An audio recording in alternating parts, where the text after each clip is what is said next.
Bronny can go in front of ESPN. Nigga, my mama gonna go to war, nigga. I don't give a fuck how old she is or how old I am. So if I got a pops, that nigga don't do this. Well, he better do this. Yeah. That's right. Yeah. But now we're opening the door for all of these parents to start coming out and protecting their kids. If you think that's bad, wait till you see Shadour. Right, that's what I'm saying. It's about to get Dion Dion already none doing of that. that. We all saw what we saw, and you know what we saw. That's elementary school. No. That's It's all like, things up there doing. when you a teammate, he push him like, man, like, let's go. He push him like, get off of me. Get off of me. Get off me. No, don't touch me. Was it worth the $30,000? Now? In the moment. In that moment. In the moment. He was up. You remember? Was it bingo night or was it? Oh, 44. You know what we do on this show, boy. We flow, boy. But I'm gonna keep it high level, and this is gonna just give you the beats. And I give you my opinion at the end on all of these topics. But what's going on, the core issue, is the carriage rights fee. First of all, start off the right way. Exactly. Let me start out like this. This is why I'm broke and you got money. this whole Dak Prescott saga. What are those? On the field, I got metric after metric. He's a winner. Okay, he's number one in all categories for the Dallas Cowboys first 5 seasons. Off the field, unquestionable character. Like, the only thing you got on Dak Prescott is, I am undisputed. Oh, come on. And me playing basketball, and I just want to line up. He's getting up. And show. Yeah, we doing this for real. This is what I do. I want to go rebound. This one? Cut that up, baby. This boy, it's wet time. That's what I do. I still don't know why this is a pick, except exceptional play by the defender. Look at that. 2 dudes reaching, and then he comes between them and say, let me split this bunk bed. And I'm out of here. Shotgun snap, slips. Oh, that's something. Sack on your first play ever in the NFL. Y'all know your nightmares came true. You're like, God dang. Oh, yeah, this ain't it. Look at this blitz right here. I mean, he only knows so much what he's reading off stats, off paper.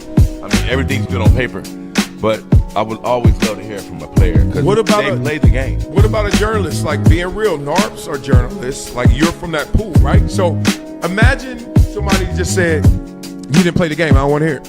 She would have a living room full of people at about 10 p.m. probably every other Friday or Saturday. Come up here and I already know what they want, and I got to sing whatever song. Did you say song. Sing, not rap? You said sing, huh? Sing. Yeah, they ain't trying to hear no rap. They ain't trying to hear no rap. Yeah. Well, you think you can do something with that? Hey man, Michael Jordan too light in the tail.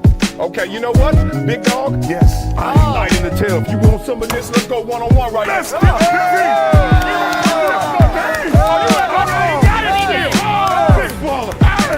Everyone's playing the hits, but I'm a DJ. And one thing I know from my DJing experience is that you don't just play the hits. You play things that people haven't found out about yet. Discovery. Not up to me. I don't have this ego where I'm a buck, talk trash, and be like, yo, I don't like this. I don't like this. I'm gonna be like this. All right, I got enough talent. I got enough belief in me. I know what I want to do. Yep, let me go do it.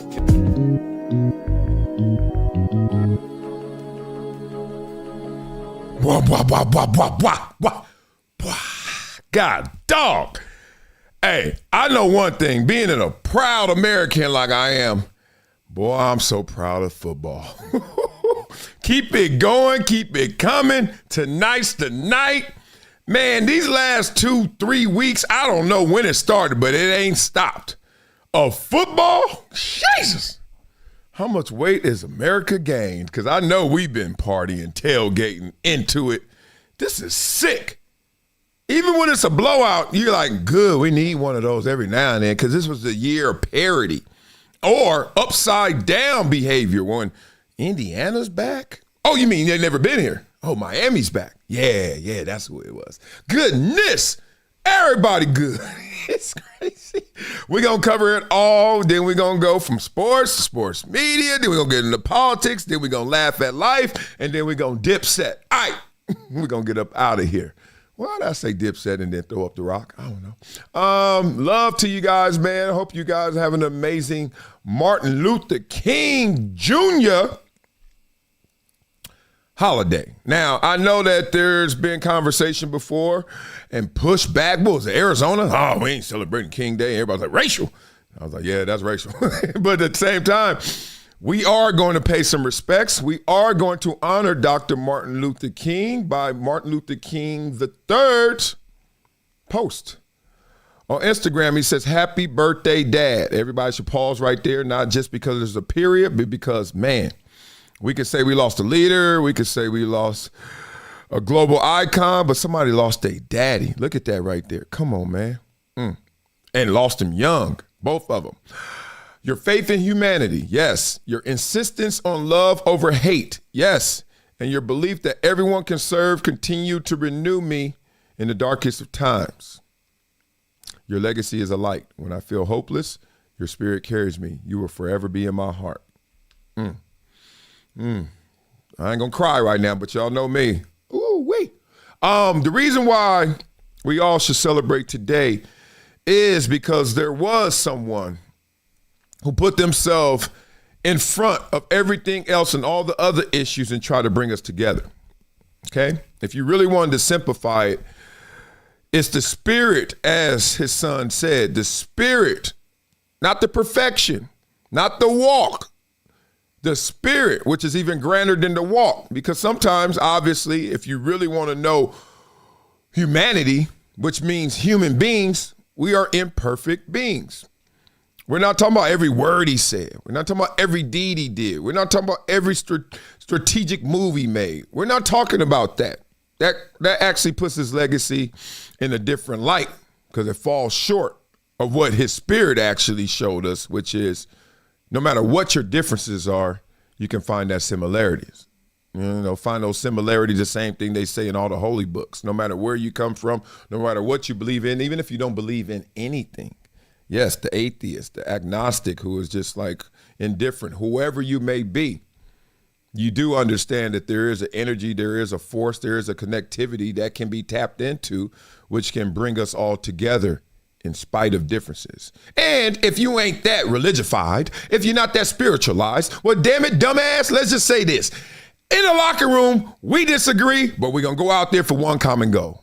Okay, so even for the fat sports fan who's like, I don't want to hear all that sappy stuff, well, then go to a locker room and then see how your teammates act. See how your teammates think.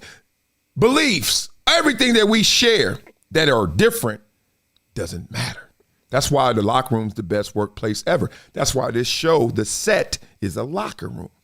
And that's why I am also inspired by the spirit of Martin Luther King Jr., because no matter what's going on, no matter who I don't like, who I do like, what I don't like about somebody, what I do like about somebody, no matter what, I'm always trying to tap into that human element because being real, that's what's most important. All right, let's get up off of that. Let's get up on some football because you, boy, baby, see some of that football out there.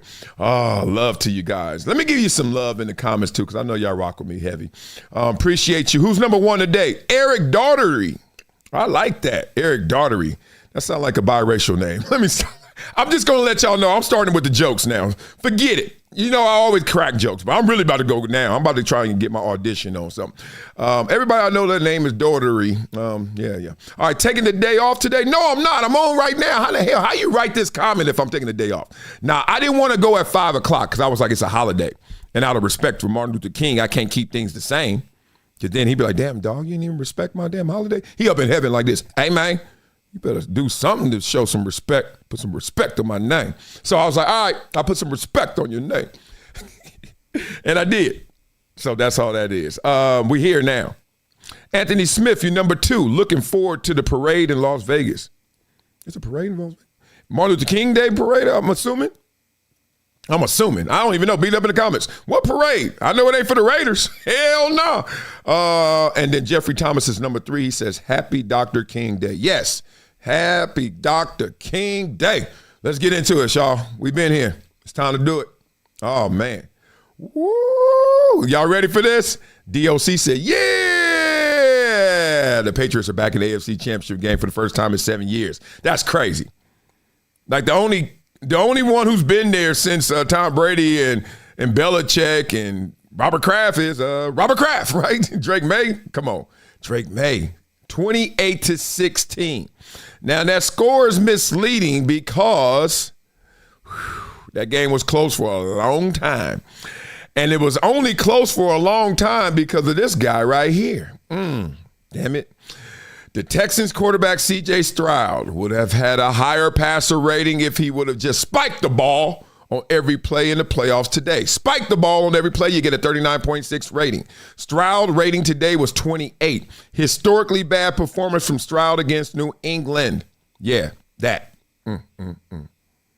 Passer rating if the ball spiked every play. That's the most humiliating digital image you can see for a quarterback. They whip that out every now and then. I saw Shador got one this year. Not sure who else, but I remember seeing Shador's and I was like, yeah, that ain't it. That ain't it. Well, it's good that we keep it real on this show because some shows don't, some shows do. You know, so I want to give props to those who do. And every now and then,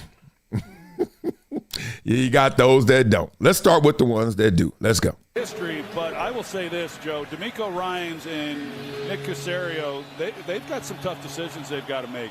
Okay. Now, I heard 10 seconds or less, 10 seconds or fewer, you can get away with this. We're going to see if we can get away with this. Troy Aikman, I remember reading an article about Troy Aikman. You know who he is, Dallas Cowboys quarterback, 3-time Super Bowl champion, works with Joe Buck from Fox all the way to ESPN. We know who Troy Aikman is, right? He makes like almost $2 million a game. Like Troy Aikman got the private plane. Troy Aikman ain't trying to hang and mingle with all you fools. Like, that's Troy Aikman. Troy Aikman turned the corner. Joe Buck and him had a conversation, and Joe Buck was like, dog, why don't you criticize these dudes? You ain't got to be all lovely, you know? And then that's when the Caleb Williams Part 1 and Caleb Williams Part 2 came in this year because he's like, dog, I'm going to start calling it like I see it because Joe Buck was like, if a 3-time Super Bowl champion can't call it out because, hey, whoa, why are you being so critical? Or people going to race bait it or race you, oh, why are you harder on the black quarterback? Why? He's like, if you can't do it, nobody can do it. And Troy Aikman finally said, message sent. And now he is going there. Let's go. About this team on the offensive side of the ball. You know, they replaced Bobby Slowick last year after. Okay. I don't know who Bobby Slowick is. Now, he obviously the offensive coordinator. But what he's going to talk about is really the regression. And everybody's noticed it. What's going on with C.J. Stroud? I know he's a believer. Respect to him. Respect to his post-game press conferences. He's always giving his respects and his props to his Lord and Savior. I love all that. But you're going to have to save yourself now, big dog, as God said. You know, you're going to get faith without action is death. I know you believe, but I don't like these actions right now. His 2 years as the offensive coordinator, C.J. Stroud has been chasing his. What has he been chasing? I'm trying to break it up. What has he been chasing, Troy Aikman? What has he been chasing? Rookie success for the last 2 years. He's not been the same player. I'm going to stop right there. That's enough. He said it. He has not been the same player, y'all. What the hell happened to C.J. Stroud? We can say injuries. We can say offensive line. Y'all know how we act. We can start blaming everything, coaching staff. I know for everybody out there that's always got their excuses lined up, I'm going to tell you, like they say it in the locker room, like they say it in the film room, like they say it in the NFL facility, shut up. I don't want to hear that shit. That's what they say. Nobody cares. Dog, when you get a collection of the greatest, you think the first thing they want to hear is your greatest excuse? No, nobody want to hear it. What's wrong, dog? I don't want to hear about traffic. I don't want to hear about what's going on in your family life. This is the NFL mindset. I know not everybody's prepared. That's why everyone doesn't make it for that reason and others. But I'm just trying to tell you, dog, when I was falling off, nobody cared that my defensive tackle just got traded. Nobody cared that the other defensive end was hurt, so I was going with the backup, so that means they would double and triple to me. Nobody cared that all of a sudden, man, look, y'all know that you're doing good against the run. Nobody cared that, okay, well, you know what, Marcellus, we're going to be looking forward to next year because they're not going to fix everything. They expect you to fix things. Okay? Simple as that. So when we get into these situations, you got to understand what you're dealing with. They're not grading on the curve in the NFL. No. We're going to look at this CJ Stroud. I'm going to do my DJ academics right now because I really want to see it. They not grading on the curve. I know a lot of y'all live a life where you graded on the curve. Oh, it's okay, baby. No, it's not. Soon as you hear that in the NFL, you better duck. Ain't no it's okay, baby.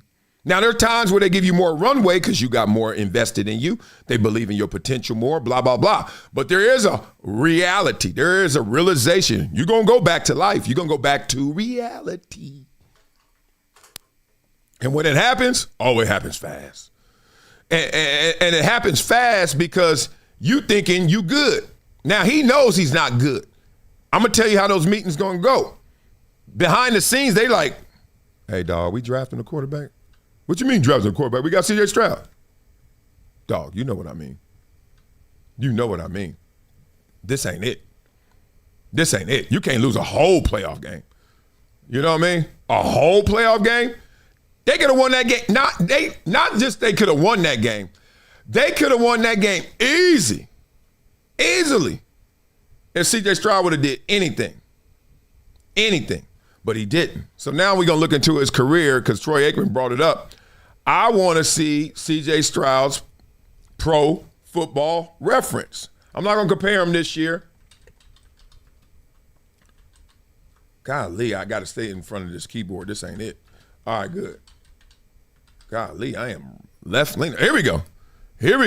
Y'all ready to see this? This ain't it. I'm assuming this ain't going to be good. I'm assuming. Let's go. I'm assuming. Damn it, I always do that. Always showing that.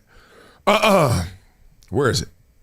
Yeah. 9-5. Okay, 64. 3. God, what? I should have did this before. Yuck. 3,000 yards. That's damn near like the best receiver ever. Stop. 17, 19, 8. Okay. I mean, it's not horrible. Obviously, they made the playoffs and they had a chance to win the Super Bowl if they would have had a quarterback in that last game. Sorry, CJ. I just got to keep this real. We in the locker room, bro. You know I love you too. All right, I'm not doing that. I'm doing this. Yes, can you please stop? Somebody send me a link to an ad buster because I'm looking like a buster with ads. All right, here we go. Rookie year, let's see. So sometimes people act like your rookie year was insane and amazing. No, it was just good for a rookie. So I'm trying to see if it was just amazing or good for a rookie. Okay, this is his rookie year. Okay. All right. 63%, almost 64. 23-5. That's good. Okay, it's better than 19-8 this year. I get what they're saying. Okay, so that's not it. Okay, let's see the rating. Okay, 100. Okay, ooh. Okay, he's in an interesting place. I'm gonna give you that. I'm gonna give it to you just like that. Ooh, it's 273 per game and then 217. Let me go. All right. And the weird, QBR is actually highest that it's been, which some would say is the metric that shows you what the quarterback is doing, not what everybody else is doing with the quarterback or for the quarterback. Okay, he didn't get sacked as much. He got sacked 38 times and had better stats. Oh, my God. Okay, this is where he is. Okay? He's in the doubt stage. He's not cast away, obviously. He's not like we don't believe in him anymore. It's doubt. Because he started here, then he went here, and then he kind of went here. So they like, we don't know what to believe in you. Here's the problem. Once again, a holy book. Be hot or cold, not lukewarm. I'll spit you out my mouth. Basically, that's a summation of one of the Bible verses, which means be in or be out. Don't be in the middle. Don't be on the fence, because I ain't feeling that. Okay? So that's what the Houston Texans are saying. Is he great or is he not? Because this whole he is, he ain't, I ain't feeling that. That's exactly where he is right now. Now, the conversation is going to sway based on the coaching staff and the gangster level of those in that coaching room. Because somebody going to sit there and be like, look, man, we playing with fire right now. Look at our defense. Look at our first team all-pro defensive end, Will Anderson. Look at what we got. I know Nico wasn't playing, so then you're going to be like, oh, this and this and that. So that's what's going to save you, right? That's what's going to save him. But what's going to hurt him is he the one that activates all of this? Because if we get rookie year him, we got something. But we can't just have rookie year him. We got to grow and build. I don't know what it is. Is it the film session? Is it his mindset? I do know one thing. I do remember getting caught off guard one time from C.J. Stroud real early. I think it was his rookie year when he was talking to either Caleb Williams or some other quarterbacks, and he was sounding like he was holier than thou or higher than thee. And I was like, I looked at my watch. I said, looking at my Gucci, it's about that time to tell this youngster, hey, dog, I know you killed it from hello, but it's a long way to goodbye. This is just the beginning. Oh, they going to throw some matrix at you, some arithmetic, some calculations you ain't seen. So I don't know if it's the processor. I don't know if it's the film study. I don't know what it is, to be real. But whatever it is, he needs to fix it. Because right now, as they said in the Bible, I'll spit you out my mouth.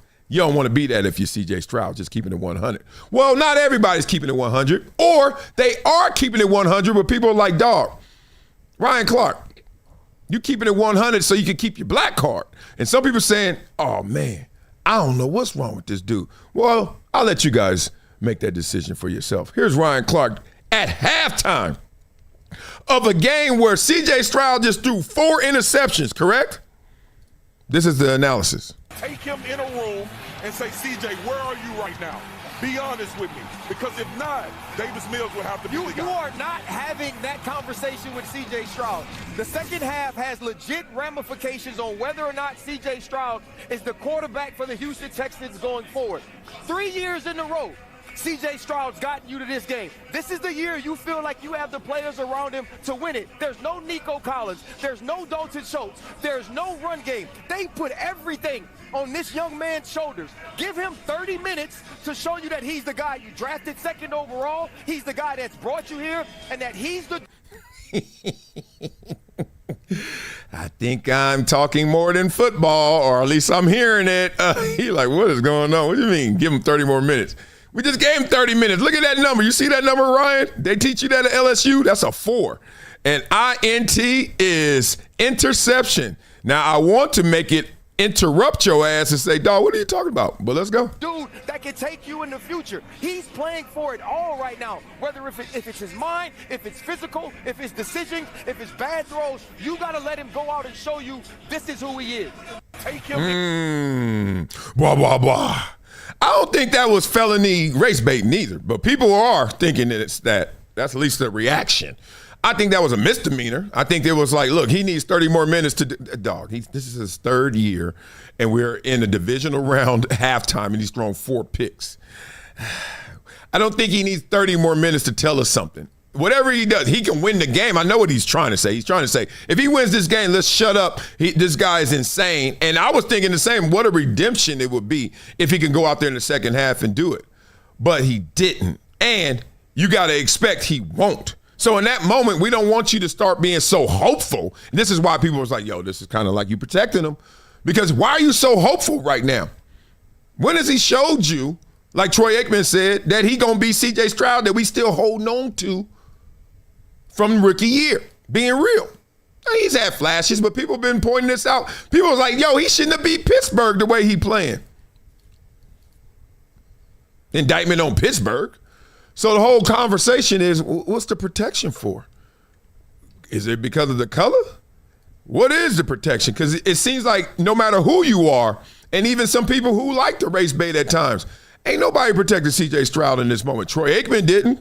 Doesn't sound like Ocho is. Don't sound like Shannon Sharp is. Let's see. The quarterback rating would have been 39.6. Hey, Yep, that was embarrassing. That was embarrassing. You can't do. You got the best defense in the NFL. You got the best defense in the NFL. You got away with it last week, and you watch film all week. All right, I can't go into this game. I understand the importance of this game. I can't do one thing. I can't put the ball in harm's way. I can't turn the ball over. I just can't. And the watch film, to understand that you got by the grace of God, and you come back in this game and you still do. Come on now. You got the best defense that can take you all the way to Santa Clara. All I have to do as a quarterback of this team is don't put the ball in harm's way. Don't turn it over. That's it. You know what's interesting about that? How many times we clown game managers? How many times Cam Newton has pointed out game manager, game changer, and people always want to just react with this kind of sentiment like, oh, that's a diss. Oh, you trying to give him props, cool, but him, you clowning him. But then you start to realize, no, he's not. What he's saying is you got to know who you are. So then you know how to apply yourself in these situations. We didn't need CJ Stroud to be off the charts. We needed you not to self-sabotage. We needed you not to have friendly fire. If you would have been a game manager in this moment, you guys easily would have won this game. When I say easily, I mean easily. I mean, it sounds easy, obviously, sitting here on the goddamn, No, it's not. But it's not. I would have thought he learned his lesson Monday night, Ocho. We talked about it. Come on. We talked about it, Ocho. He fumbled 4 times. They got 2 of them back. Yeah. So he had 2 fumbles and 2 picks, right? Or would he have 2 fumbles and 1 pick? What did he have? I'll help you out, big dog. Big boy. I saw the stat. He's the first quarterback in playoff history to have 5 or more interceptions and 5 or more fumbles. Man. Welcome to sports. Welcome to sports. And welcome to sports again. Once again, I love Charles Barkley for saying we're not experts. And then once again, all the people that walk up to me always ask me, so who you got in this game this week? I'm like, dog, whoever I say, think the opposite. Like that little girl we showed yesterday. Why? Because of this. Look at these game picks. Texans. I think that's Mina Khan's trying to hide based on that background. Ryan Clark, Texans. Hannah Storm, Texans. She was there when Chris Berman started at ESPN. Get some, Hannah Storm. That looked like Dan O, but oh yeah, it is. Texans and Spears. Texans. Any questions? Ooh, CJ. Y'all got them people pumped up out there in Foxborough. I wonder what got them so crunk. Definitely. It fueled the whole defense. Ain't nobody been talking about our defense all year. But we'll see what they got to say today. That's just what it is. No one like us but us. Like, we kind of just, that's the mindset. I mean, everybody on the outside everybody on the outside is so up and down, you know, like. And y'all too on the inside. I'm getting tired of everybody saying everybody hating on me. Nobody, dog, first of all, everybody ain't even thinking about y'all. So there's no everybody. And then the ones who are thinking about you, not everybody against you. It's like a psychosis. We got to say this, pull the string. Everybody's against us. Or pull the string. First of all, nice jacket. But on top of that, one week they'll like us, one week, then that's on them, you know. But as long as we like us in here, that's all that matters. You know, everybody else say what they got to say. I hear it. But as long as this group in here in this locker room is close, we good.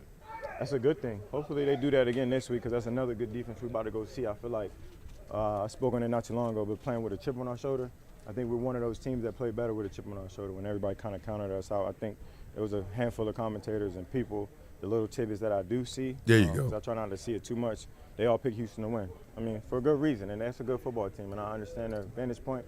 All we can do is come in and work hard during the week and put ourselves in the best position to win the game. That dude crispy. I like that. I can't lie. I'm out of the chain phase of life. I used to have one. Not one. I used to have some. But they used to hang. Man, I hate how fashion goes. Hey, the chains are better when they hang. Look at me now. They used to hang, and now they all tight and fresh, and they wear them when they play. It's crazy. This chain, everyone always asks me, this is my family, right? And this is my favorite. I should stop saying that. Some people say it. I was like, shut up. You don't know what's going on in my house. No, this is my family. Love it. This is $9.99 on this side, and it started with this. This is just a team picture. Me and my son, I was coaching him, right? And then so that's $9.99, and I super glued the other one on the back, $9.99. It comes with the chain, $20. Now I need to get the one that everybody else got with the diamonds around it and the circle and all that. When I lose this weight, then I'm gonna get back in looking like I care about myself. Get back in them streets. But the point is, we slighted the Patriots a little bit. No one considered that CJ Stroud was gonna hurt himself and hurt his team before he helped them. So that's where we are. Well, beat it up in the comments. Let me know what you think about CJ Stroud, Houston Texans. And obviously he has an opportunity to turn the page, and he's still going to be the franchise quarterback next year. But after that, he might see something in April he don't like, which is in the second round or something like that. He might not like to hear it, but it's something. All right, let's get into this. Mr. Terrible says Tom Brady had no weapons and won titles. Stop.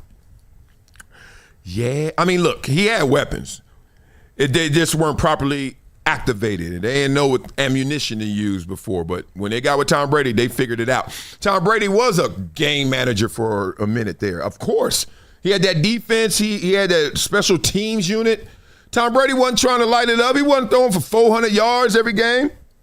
Tom Brady's first touchdown pass ever was against me on the field. San Diego Chargers. Yeah, Tom Brady was just like, dog, I know what I got, and I'm going to use it. I'm going to use what I got to get what I want. Sometimes less is more, big dog. That is sick. I don't get it. All right. I know I get this. This was a great game. This was a gang. This was a gang. 20-17. We talking about that gang. You know, this was a game. Woo! Everybody thought the game was over at one moment. I know everybody was looking at that Caleb Williams play, but we ain't going to show that play because that play was insane. I'm going to show you this play because this is the play that lost the game for them. Caleb Williams is insane. Told you guys, stop worrying about if he color his nails or not. Worry about if that ball going in the end zone, and it is. But what happened on this play, Caleb? Come on. Yeah, I gotta go back and watch it. Obviously, haven't seen it and don't really know. But from in the moment, you know, saw the front side safety down, the front side of the concept. You know, ended up getting hemmed up a little bit, and so moved on and had DJ going over top over all of it. Just a miscommunication. Come on, USC. Tried to flatten him off under the safety, and he kept it vertical from, you know, what I saw on you know, obviously in the moment. Blah, blah, blah. Now, the way he said that, I got to give him a lot of props. I'm going to give him a lot of props because that shows he's a leader, shows he's a quarterback. It shows that he knows what's going on. He knows that play is done. That play is in concrete. It's stone. So it's no need to, like, pick at the scab, rehash things, or even bring controversy to it. But the real is, that is a failure of preparation, that communication lapse. Basically, he's saying, he wants to say, and I'm going to say it for him, DJ Moore ran the wrong route. Because they have their option routes, and they also have their variables off of every play. So if they're sagging, you do this. If they're deep, you do this. If they're flexed, you do this. If they're bracket, then you do this. Like, that's what you got to do. You want to know why you watch a practice and you see 97 reps of the same play for a NFL wide receiver? You're like, oh, he keep running that same route. He's running it, and the defense is doing something different. He doing something different, but it's the same route. You don't run a post like you do in 1983 in Pop Warner. 1, 2, 3, 4, 5, 6, 7, cut. Okay, angle, here we go. Nah. These suckers be going. You see them sometimes? Sometimes they burst off the line. Sometimes they slow drag off the line. Sometimes they start off the, like, and that's what they're doing. So they are reading each other. We're doing all of the scenarios. One of the scenarios is if we know that you have the back and you have the alley and you have the back, guess what I'm going to do? I'm going to throw it right here and you're going to get it. You remember? The best communication is nonverbal. You ain't even got to say nothing. You know what to do because we already prepared for it. Mr. Moore, DJ Moore, who I think's a baller. What happened? What happened on that play? Now, people want to say what they want. You don't believe me? Watch this. This makes it even worse. More in that route, you're looking for him coming across the field here? Yeah. So you got to look back at the quarterback, but the ball's already in the air. That was 11 seconds. Let's see if it works. And Curl's breaking on it, and DJ Moore just more in that. He jogging. Now, I don't know if it's the traction, but he sure looking slow. 15 digging. You're looking for him coming across the. Now, he not even looking.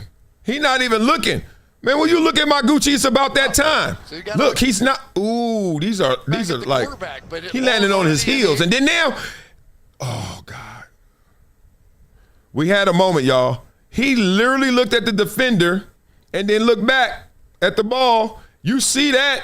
I need to see a little. Look, no burst, nothing. Just, he got the ball. This is overtime in the NFL of a divisional playoff game, and I have to question your effort. I have to question what you're doing.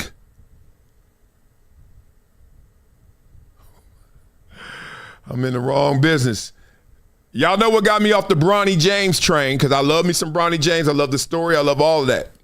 I love the story, okay? And then what got me off is when I started watching him, and I was like, dog, this dude ain't playing as hard as he can. He ain't trying as hard as he should. Oh, no. I don't care who you are. If you ain't give me that, you ain't give me the minimum that everybody, no matter what their talent level, could give me, I'm off. That's the kind of coach I am. What kind of coach are you, Sean McVay? There were so many things that went on in that game that you could have said, oh, man, maybe tonight's not our night. But you didn't believe it. Well, I'm going to tell you this, though. For you guys to do what you did, man, I can't say enough about what you guys did, snap in, snap out defensively. How about my mother, man, Cam Carter?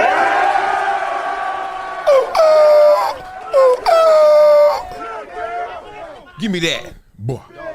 And then, hey, finding a way to end the mother. Where's Mevis at?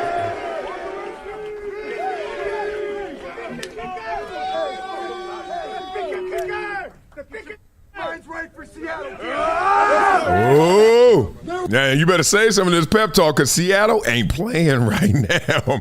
Actually, they are playing. They're playing insanely well. That's what they're doing. Golly, you got to show some love to them, especially when Seattle, juxtapose this, just in stats, just have a little fun with the numbers. Seattle was the first team in NFL history to go out there and have 150-plus rushing yards, right? What was it? Special teams touchdown. They're top 3 in offense, top 3 in defense. They went out there and they had 10 or fewer penalty yards, right? All these stats, first team in NFL history. Juxtaposed to this, Matthew Stafford's the only NFL quarterback since the merger to throw for 40 passes, not touchdowns. Complete under 50% of his throws, throw for no touchdowns in a road game, and still won. Those quarterbacks that play like Matthew Stafford just did have been a combined 0, 99-1 in road starts since the merger were doing that. So my basic prescription for the Seattle Seahawks is do what you just did, and for you Rams, you better not, because y'all playing with fire. They escaped the game in Chicago, okay? They won, but based on that right there, it lets you know what the hell is going on. Okay, so beat up in the comments before we recap this weekend, and the most controversial play maybe in NFL history was revisited. Yes, real spit, can't believe it. We're going to go back to Bills Mafia and help them lick their wounds, and then we're going to get up into some more spicy topics, as they say. So beat it up in the comments. Who's number 1 right now? Chris, what's up? He's like one of you is going to die in Seattle. Yeah, look, Seattle ain't playing right now. Say what you want. Maybe a lot of people not familiar with them, haven't been watching them all year. I get it. That whole Pacific Northwest, Oregon faces this a lot of times in college football. People just don't know how fresh you are up there in that corner of the country. You know, same thing probably happens in Maine. You know, people didn't probably know that, damn, Cooper Flagg was killing it like that. You know what I mean? I don't want to. Ain't nobody in Maine. Oh, yeah, it is. It's a dude named Cooper Flagg. You know what I mean? So I get it. But it's about to happen. Rams got to play better. It's simple as that. I don't know who's going to win yet. Let me see how the week goes, who's really hurt, who's not, all that stuff. We're going to have enough shows to get into that. But if you play the same, if both teams play the same, they're going to get boat raced. Simple as that. You better to. Somebody said, Devin Bell says, call the feds on DJ Moore. Man, got to be betting. Yeah, that's I'm not going to betting part. I don't like to do that. I don't like to put that on somebody's name and it ain't real. But how do you get to the highest level and then I catch you jogging? In that moment, too. In that moment. Real spit. Bud TV says, yeah, respectfully, Bronny doesn't look like he wants to be there. Yeah, I think he's tortured. I think he's caught. I think he's a prisoner of his own success. I think he wanted to make his daddy happy because his dad's his superhero, like all sons should think of their fathers. And that's part of our country's problem. We ain't got enough men growing up who are idolizing superheroes in their own homes because the daddy ain't even there. And then you already, you don't know who it should be your superhero, so then you start looking for things. You start joining things, right? And next thing you know, you lost. And you took away your superpowers. And they actually were taken away because your daddy wasn't there to go, then, I'm your Superman. So that's what's happening. So I think Bronny was like, my dad is everything. And if I could do what my dad did, first of all, hell yeah, if you could play in the NBA, that's amazing. Second of all, you could do it with your dad, that's insane. There's not even a word for that. Amazing's not good enough for that. But then you get there. They say never date your fantasy, right? It sounds like it wasn't his real dream. It was just a fantasy. Then it became real. Daddy pulled a few strings. Nike said, let's just do it. And now he getting up there. And all this criticism, and he just can't be a kid. You know, he ain't had no childhood ever since Sierra Canyon, probably before that. This boy can't go nowhere. His prom picture, he getting lit up. Remember his prom picture? Because the girl, they were like, oh, she a white girl or something like that. I don't know if she was white or not. You can't tell in L.A. I don't know if she Persian or not. I don't know what she was. She was cute, though, for him. He was happy. And not everybody was happy for him. It's crazy. He get lit up. Whatever it is, he look like Joe Burrow. Man, it ain't always fun. I can't do nothing with it. It sucks. It sucks, but it is. All right. Let's get into this right here. Because y'all remember? Y'all remember? Let me do it to it like this. So Davante Adams has a catch. He's ruled down on this 50-50 ball. This is now a catch. 2 defenders. One got his hand close to the ball, probably on the ball, but it's definitely on Davante. His knee is down. And this other guy has his hand on the ball. Davante has the ball still. That's a catch. That's 24 hours later. But this ain't a catch. Oh, that ain't a catch, though. That ain't. Oh my God, Becky, look at that catch. No, that's not a catch. That's a catch. There's even a better one where he laying down completely. Like completely. Lay down and unbutton your bra. Easy E. He was completely flatlined and still this same image.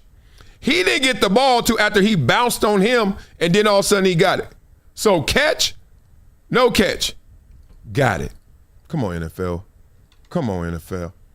Come on, y'all. We got to do better than that. We got to do better than that. I am upset. But not going to be too upset because we still got football to look forward to. What we got to look forward to? Championship Sunday, so we got it set. January 25th, 3 p.m. Eastern on CBS Paramount Plus. We got the Patriots traveling to Denver, which is just like Compton. Then we got the Rams traveling to Seattle, which is, quote-unquote, the loudest stadium in the NFL. I say it's KC, but KC ain't playing. So now, who y'all got in those matchups real quick? Now, let's do that real quick. Beat up in the comments. Who you got? Let's just start early. Okay, early, I say New England. Early, I say Seahawks. New England Seahawks. Ooh, snap. Ooh, snap. They going to give the ball to Marshawn this time? Or they go, oh, God, pick. Oh, man, we going to have that Super Bowl again. Let's do it. I'm with that. That's cool. This is cooler. Look at this. Wow, Sam Darnold. Shout out to my sons. One of his favorite players because Sam Darnold's so cool. Matthew Stafford, Drake May, Jarrett Stidham. Oh, yeah, the backup is in. Okay, let's go. They can't all be the same height. Come on, AI, do better. They all the same height, same weight. Come on, AI. Stafford at least got some calves. What the hell is this? Okay. So tell me who you got. Now, you know what's amazing about that picture? This. Either Drake May or Jarrett Stidham will have a Super Bowl appearance before Josh Allen, Lamar Jackson, Dak Prescott, Herbie, Justin Herbert, and the entire Lions franchise. Damn. That's where we are right now, y'all. It's crazy. Jarrett Stidham, like, you better suck it. If I'm Jarrett Stidham, I go out there and win that game and then win one more. Jarrett Stidham, if I'm Jarrett Stidham, I win 2 games. That's all I got to tell myself. Don't tell yourself you got to win the conference championship. Don't tell yourself you got to win the Super Bowl. I got to win 2 games. If I win 2 games, guess what I can do to the world? I can Nick Fold this thing. Get paid. Get paid, young homie. After Sean Payton already hyped him up, we haven't seen enough glimpses on film where you're like, he go out there and win 2 games, get paid, young homie, get paid. Straight up. Straight up. I mean, real spit. He better do it. I'm not rooting for the team or nothing. I'm just rooting for him to go get that money. Now, y'all ready to get into it? National championship time, preview time. Let's go. Check this out. This is sick. Una noche. Una noche. Oh, that's in Spanish? Can't hear that. No. Un título, nada más importa. Lunes 19 en prime time, Miami, Indiana. El fútbol universitario escribe su gran final. Desde el Hard Rock Stadium en Miami, dos estilos distintos, dos aspiraciones gigantes, un mismo destino. El National Championship. Desde Bloomington, los invictos Hoosiers son favoritos. Con Fernando Mendoza, el hitman que transforma cada serie en una obra ofensiva. Omar Cooper y Elijah Sarrat te destrozan por aire. Henry Black te arrasan por tierra. Charlie Becker es el joker, el comodín en la manga de un Kurt Yeti que llegó para levantar el primer título nacional y conseguir la temporada perfecta. Enfrente los legendarios Hurricanes son underdog, pero juegan en casa. Carson Beck viene de tener su momento Clouds contra Ole Miss. Mark Fletcher golpea por tierra y Malachi Tony es un superhéroe definitivo para liderar al equipo de Mario Cristóbal a su sexto Nati. Pero la que realmente marca diferencias es la defensa. Dominación y oportunismo. Con Rueben Bain como estrella a seguir. Tradición contra ambición sin límite. Historia contra legado. Todo se decide en un solo partido. ¿Quién levantará el trofeo? Una noche, un título, nada más importa. Lunes 19 en prime time, Miami, Indiana. El fútbol universitario escribe su gran final. Desde el Hard Rock Stadium en Miami, dos estilos distintos, dos aspiraciones gigantes, un mismo destino. El National Championship. Desde Bloomington, los invictos Hoosiers son favoritos. Con Fernando Mendoza, el hitman que transforma cada serie en una obra ofensiva. Omar Cooper y Elijah Sarrat te destrozan por aire. Henry Black te arrasan por tierra. Charlie Becker es el joker, el comodín en la manga de un Kurt. But let me get a two-piece while you're at it. Yo, El Polo Loco fell off. I went up there the other day. We were with the family. We all in line. We didn't even do the drive-thru. We walked in. We got disappointed. They don't even have smoky black beans no more. What happened to smoky black beans? That was the best thing y'all had. Oh, that hurt my feelings. Okay, let's get into these stats. That you need to know for the national championship game between Indiana and Miami. Can Fernando Mendoza handle the pressure from Miami? Miami right now has the highest pass rushing grade of any team in college football and the most sacks of any team in college football. But Mendoza, the Heisman Trophy winner, has the highest passing grade of any quarterback in the Power 4 against pressure this year with a 71.7 PFF passing grade. On the other side, Miami's run game against Indiana's stellar run defense this year. Mark Fletcher Jr. has a 92 rushing grade, which is 6th in the country. He's running behind an elite offensive line. Fletcher actually leads all Power 4 running backs on duo runs this year with 426 rushing yards on that concept alone. Indiana. He looks like he knows stats, huh? Isn't it cool when sometimes you live up to the stereotype? I think it's cooler when you don't, but he dropping some jewels. Let's go. Indiana against duo is 7th in the country in yards per carry allowed and 4th in the country in explosive run rate allowed this year. Here are the stats. All right, so basically he said what I said. It's going to be close, but it ain't going to be close. Simple as that. Oh, I see y'all in the comments beat it up. Y'all mad. Y'all like, dog, you had that Spanish going while you were talking. Oh, I'm sorry. I didn't hear it in my headphones, but that means I ain't closed the tab. Well, dock my pay. All right.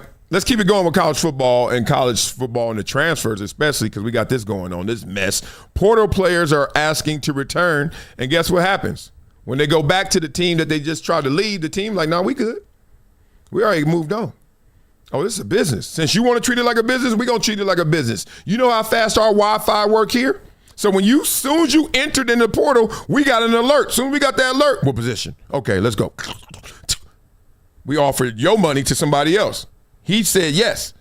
And you now want to say, nah. It's crazy. I hate to do this, but look. Kids, you got to understand you playing a grown man's game because you're playing with money, right? When you're a kid, you don't even know what money is. Right now, my kids, no lie, I could walk up to my kids, and Olivia, my 5-year-old, and give her $100. She'd be like, 100. I'll be like, yep. And she's like, uh-huh. And she'll just throw it away. She don't care. I give her my credit card. She don't care.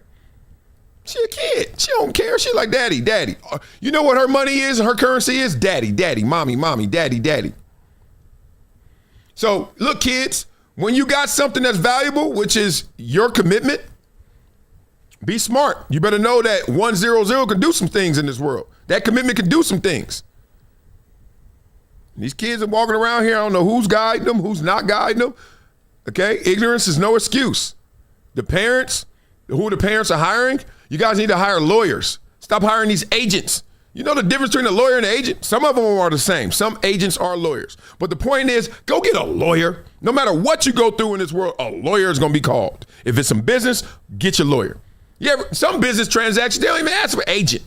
You think if there's an M&A, a merger and acquisition, they're like, oh, so do you have an agent? They over there trading billions of dollars, companies left and right, and all they got are lawyers. But then we get into sports and athletics, and we let agents. Hey, man, I passed this series test, and man, I know ball. So you going to sign with me or what? Man, if you don't get on my face, I need a lawyer, dog. You need a lawyer to let you know the law, let you know what you're getting yourself into. Let's hear Barkley talk about it. Weird for you when you pay attention, because you watch college football, you love it, you pay attention to it, when you hear that phrase general manager being thrown around the way we do now. Oh, yeah. You know, this how crazy our country is. We've actually screwed up college athletics, which used to be the greatest thing in the world. Yeah. And we, how bad we are as a society. How do you screw up college sports? And I'm not against the players making money, but I think the model they have now is unsustainable, where you have to come up with tens of millions of dollars every year to pay college players. I'm not in for that.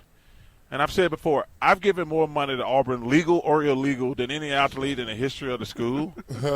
And the notion that I'm going to come up with a couple $1 million every year so we can be good at basketball and football, that's the stupidest thing I've ever heard. Now you have to do it every semester. They're leaving at the end of a semester after you already negotiated. It's crazy. And you get to leave after every year because the school offered you more money. I says, this is unsustainable.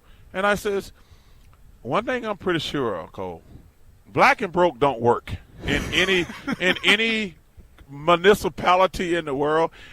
I've been rich for a long time. I plan to stay that way. But the notion that I'm going to give Auburn millions of dollars every year so we can be good at sports, that's just not going to happen. Yeah. I'm really proud of what I've given Auburn, and I'm going to continue to give them money. But I'm not going to give them millions of dollars every year so we can be good at sports. Exactly. That's just stupid. Because people be talking about me behind my back, talking about, how did that guy go broke? How did he lose all that money? Because y'all wanted to be good at sports, fool.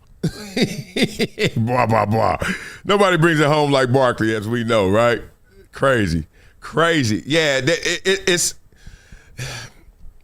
unsustainable is not really the word. Right now, it needs to be reallocated. They're putting a burden on the individuals. Just like any nonprofit, charity, when they first started, you always hit up your friends and family, right? You hit up the people that support you. And then you realize, well, this is sustainable, but not at the level I need it. So I guess to his point, it's unsustainable, but really there's a better way of doing it. You can still hit up friends and family all day, every day. They're going to get tired and they're going to give less and less and less, but you still can keep the doors open because how many friends you got? Because those friends got friends. How much family you got? Well, that family has friends and family, right? I didn't know my wife's family until I married her. Now I got a whole nother set of family I can hit up. Then they marrying people too. I can hit them up because they friends too. Go to the family reunion. You're meeting 90 new people every year. So that's how it goes. So you can do it, but it's just not the best way to do it. The best way to do it is what? Get some of them corporate investors, right? The best way to do it is what? Get the government to invest in you. Look at all this fraud. Once you get on the government books, because the oversight committees are inundated, they ain't gonna be able to see it so fast. In present day, they ain't gonna catch it. And this is not even doing it illegally. I'm saying legally. Once you get on their books, it's like you when you go get that subscription. How much is this? $1.99? All right, I got it. You ain't been to that gym yet. That app, you ain't used that yet. Next thing you know, you look up 12 months, you've been paying $199, $199 a month. You gave them people $2,400. You're like, oh, I got to stop that. Yeah, I know. So that's what he's saying. Like, look, why don't y'all just align with either the government steps in or these private corporations, somebody, but stop hitting me up. Dog, I ain't the bank. It's just that simple. So beat it up. They've been under the table, like he said, illegally forever. That's why the SEC had this advantage. They were like, look, we got a system down here. It's the good old boss. We know how to pay for our toys. We separate the signal from the noise, and we go out there and win them games. They know how to do it. Now, everybody know how to do it. Everybody know that song. My turn. So now everybody caught up. All right, let's get into this. Sports media. I have a simple question for you. Is sports journalism dead? We know what happened last week with Lynn Jones. We know what happened. We know what happened with all the analysts over there and the curmudgeons and the beef between pure sports journalists and now all of these creators, influencers, and former athletes, and everybody's in it. So Pablo Torre, I want you to respond to Pat McAfee. Let's have a conversation. I don't want to say they got a beef, but they certainly have a difference of opinion. Is sports journalism dead? Pablo, let me get you to respond to Pat McAfee, who says that loves seeing these sports journalists getting absolutely buried for being curmudgeon bums, and goes on to say that people like you just actually low-key hate sports. Let's go ahead and take a listen to a bit of what he had to say. Why is this show having the success? And I think it's because most of the people that have been covering sports for a long time, not most, sorry, a percentage larger than you would hope. Yes. Much larger than you would hope, that chose to do sports journalism. I think they don't like sports. I think these people hate sports. I think they're political journalists by nature who preyed on sports as an easier path to be able to get into the biz. You know, sports journalism is everywhere. Sports media, bum, bum, bum. I don't think they like sports. I think they cover sports. I don't think they like sports. Your response, sir. Before you respond, he said there's a percentage. Now, I don't want you to be a hit dog and holler, but I understand you're going to also have some pride and defend your side of journalism. But no one can argue if you've ever been in the locker room with what he just said. There is always somebody who ain't really feeling why they're there. Think about why they're there, to get information from a guy who doesn't want to give it to you. And then that guy may not even be articulate. See, I could talk about my side too, the dumb jock, right? And I don't think all of them are dumb. Some of them just are like socially inept in terms of articulating themselves and their expression and their feelings, right? But dumb is like when you're talking to them and y'all ain't there. When the journalists ain't there, oh, dudes be eloquent. And then when they get there, they're either nervous, got a little phobia, a little fear, or dog. Since I was 7 years old, I've been having to tell people how I play football and why I'm good. What the fuck? Like, just watch. You know, like the musician who's just like, listen to the song. Don't ask me how I composed it and all that. I can't even explain it if I tried. So I think that's some of the other side. Let's see what Pablo has to say about it. Yeah, I want to be very clear about this. Nothing is quite like sports when it comes to having to deal with fandom, as well as real, serious issues like the billions of dollars coursing through it, like the political favors granted by an administration, like race relations, like protest, like free speech, like what it means even to be a civic institution that benefits from public money, right? Mm-hmm. So a fascinating thing, right? Like movies are kind of like that. You got people who are like, you know, man, that guy's a dick because he keeps on criticizing these movies, doesn't really love movies. But in this case, you also have this larger institution that happens to be the last monoculture left in American life. Yes. And so what I would express to anybody who doubts whether a sports journalist loves sports is gatekeeping fandom is, I would say it's not only... He gonna get there. I just want to stop right now. Gatekeeping fandom. That sounds like ammunition against somebody who has actual experience, like Pat McAfee, who's saying, nah, dog, it's not gatekeeping fandom. It's just I know a hater when I hear him. I know a hater when I see him. I know a hater when I got to engage with him. But let him finish his thought. Childish. It's a contradiction. And I say it this way. If you're a sports journalist, two things can exist. You can absolutely love the games, have grown up loving the games, be able to give you chapter and verse, naming a bunch of guys, a bunch of players, be obsessed with the games that are being gatekept, apparently, once you express an interest in telling the truth about something. Mm-hmm. But on the other hand, you can also... Because, again, it's I don't want to be the guy who inadvertently quotes the James Baldwin thing about America, right? Right. But, like, I love it so much that I must criticize it. Mm-hmm. You know, and so the fact that critique and hard questions and all of that are mutually exclusive with loving something is one of the most logical fallacies. Yeah. One of the most illogical things that can be expressed when it comes to just how you exercise your free speech. Very smart. And also, the last point on this, I suppose, is... And that was a great point. That I love it so much I must criticize it. Absolutely. But we're not talking about that. We're not talking about the criticizing of sports. We're talking about the fact that journalists not only not criticizing an athlete, but not praising an athlete, because that's the cost of praise, the criticism. We get that.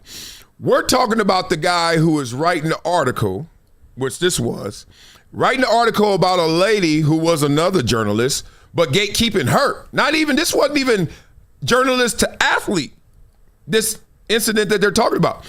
This was journalist to journalist. That means you're hating. You don't even want somebody else to get their report on or their statement out. And what is this mandate that every journalist has to ask a question? No, that's the norm. But you can make a statement. You can state a matter of fact or an opinion. No, it's a press conference. The press conference lasted 6 minutes. They only had like 7 questions. The dude sitting there like, dog, and 3 of them were asked the same. They were the same question asked. So I know what Pablo's doing, but he's not really talking to what this is. So let's give him some time. He'll probably get there. Journalism has a problem insofar as it comes off being the school marm. Like we're holding a ruler, rapping everybody on the knuckles who wants to have fun and just watch the games, bro. And the whole premise of what I love doing, in sports specifically, is to remind people that silly and serious, highbrow and lowbrow, smart and stupid can all coexist. Telling a story that is premised on truth does not need to be an exercise in scolding. Yep. Oftentimes, it's really fun to find out what people, especially extraordinarily rich and powerful people who would love more Pat McAfee saying more of exactly what he just said, right? It's really fun to find out what they don't want you to know. And in sports, because they know of this fandom and how fervent it is and how your love of something can be confused for anything resembling, an allegiance to truth. Which is not. It's just not the same thing. That's just how confusing it. You love the team. You don't care about what the team is really trying to do. You just love it, right? Like illegally funnel money to a player potentially, or now I'm off when you lost. We only got 2 left. Thank you. Roll your eyes. It's not funny, dude. See, this is the thing about investigative journalism, and I love that Pablo is doing that. I love the lane, and I love the fact that he even knows how he's doing it. He knows the main ingredients. He is actually poking fun at himself, poking fun at the industry, just saying, let's show some levity. Let's lighten this as we go into these dark places. Let's put some light, not only just in terms of how we're going to discover this, but what I feel about myself in the discovery. Like, he's not sitting there doing a 60 Minutes piece. Right? It's not that. But at the same time, people are assuming, or like this guy is on the left, that what he was discovering is fact or truth. Like the summation of it, not the individual elements. So therefore, Steve Ballmer did this. This is not court. This is not due process. This is Pablo doing a show. And showing you everything he can see, everything that is public knowledge, everything he's getting his hand on in private investigative matters. But do you guys know how inconclusive that still is? That's why there's no smoking gun, in part. That's why also you got to say in conclusion, because it didn't add up by itself. And people don't get that. I can sit here right now in your life and do all the homework and research I can about your life. I can interview everyone around you and still wouldn't have exactly what I needed in terms of nailing who you are because I didn't interview you. Because you didn't tell me. Right? I can have a set of questions and all this. If me and you are not there together, this is inconclusive. Now, we're going to, if in court of law, you don't want to take a stand? Oh, well, we're going to make our judgment without you. But when we're talking about what Pablo's doing, I don't like this guy's smiles because it seems like he done made the assessment or the conclusion that, yeah, that's what they did and you caught them. No, I have enough stuff to add up. 2 + 2 is somewhere between 3 and 5, but doesn't mean it's 4. So stop smiling. It ain't 4. It's somewhere, though, between 3 and 5. And to that point, when I report on the Clippers stuff, right? In sports, because it is the toy department, I want to be honest about that too, right? Like sports reporters should acknowledge, and I do all the time, that it has the ability to touch all these other serious things, the adult sections of the newspaper, but it is still sports, and I love it for that reason. But in sports, you get to have your cake and eat it too. You get the billions of dollars, often in public money, and you escape the scrutiny that attends it because it's just the games, man. Sports are meant to be fun. And so, for instance, in sports, Sagar, you're just referring to this Clippers thing. The NBA investigation is happening right now, and it's the example of sports gets to investigate itself. They get to decide, are we the bad guys? Right. Oh, really? Only sports? Really? You never heard of internal affairs in any industry? See, this is why I do this show. You know, these Ivy Leaguers try to get away with stuff. Pablo, you ain't slick. Oh, only sports investigates itself. NFL was a nonprofit, right? Its own private entity. What are they going to do? They did hire an external law firm. I guess that's not good enough, right? They didn't do. They did it the first time, and the NBA now hired an outside law firm. Not good enough. I guess nothing is. Who's the turd in the punch bowl? And so it's left a lane, frankly, for me to come in and be the guy who tries to, make people realize it can be fun to know the truth, but it's a lot easier and a lot more financially incentivized to just say, can we just have fun? As if there's a choice, as if there's a dichotomy between fun and truth. Well, and also... Okay, I'm going to let it go right there, blah, blah, blah. I think Pablo came in ready to answer, ready to unload that off his chest. But we didn't really get into what McAfee was talking about because that wasn't a truth conversation. The lady just wanted to say something to the man, say, look, I know they're about to come kill you. Before they kill you, let me just tell you, stay alive and thrive because you are. You're good. And then that whole conversation was spurred off of that. Now, Pablo's defending himself because Pablo's taking a lot of water, in the boat. A lot of water is coming in. He's taking in a lot of water. So I understand why he's like, look, anytime you want to dance around this sports journalism conversation, I got to get some of this water off. Get this water out. But he didn't really answer that, but it's all good. All right, beat it up in the comments because I love you guys. And guess what you guys are doing? I got to prepare for this one because I didn't know this was going to happen, but it's happening. Oh, boy, boy, boy. Well. Let's find out. Let's have some fun, shall we? Let's type in Buffalo. Let's type in Bills for those who don't know what's happening in Buffalo right now. And I hear that the latest is, I hope it's not true. Yeah, it's true. God dang it. Let's go. Here we go again, my same ass thing. Buffalo Bills fire Sean McDermott after playoff loss to Denver Broncos. Got fired on his day off. All right, we're not going to read this article because we know they don't know anything yet because it just happened. Told you. Same stuff. Let's get up out of there. I'm not going to say it's not fair because that's not life. I'm not going to say it's not fair. But when your quarterback has all those turnovers, come on, Josh Allen. When you have a missed call, blown call, the worst call ever maybe, probably worse than Music City Miracle, and then they decide to fire you. Yeah, they decided to fire you. That sucks. They got the new stadium coming. We know what it is. They got to get that energy back. So this is the part about sports that a lot of people don't talk about. Let's talk to. Is when you need the fan base to be reinvigorated, right? You need them to have some new energy. You need them to get a little spike. You need to give them some adrenaline. You can't fire the whole team. You wouldn't even want to fire Josh Allen, but if you could, you wouldn't. Nobody wearing a Sean McDermott jersey in the damn Buffalo Bills stands in that freezing cold. You can't look at the players in this moment. You're like, how do I get some juice? And this year was a rough year for the Buffalo Bills. It's kind of weird, right? It was a little topsy-turvy. I give you that. And I think that instability right now and the fact that they're going to the new stadium right across the street. And they like Buffalo, look, of all franchises, no one takes a whooping like the Buffalo Bills. Music City Miracle. You go back to 13 seconds. You go to this game. And those are the ones I'm just thinking on top of my head. I know there are more. The only thing is that I don't like about this move, other than I didn't know they were going to fire him. I knew that they were going to have to do something drastic. Only thing I don't like is there ain't a lot of good head coaches out there, unless they're a Sean McVay who I don't know. But this retread cycle of all these guys going back and forth, I should have been a coach. They don't think you ever lose your fastball. These coaches suck. I'm not even trying to say, I'm just saying it's like pedestrian. It's just like the same dudes. Ain't no Vrabel. Who's left?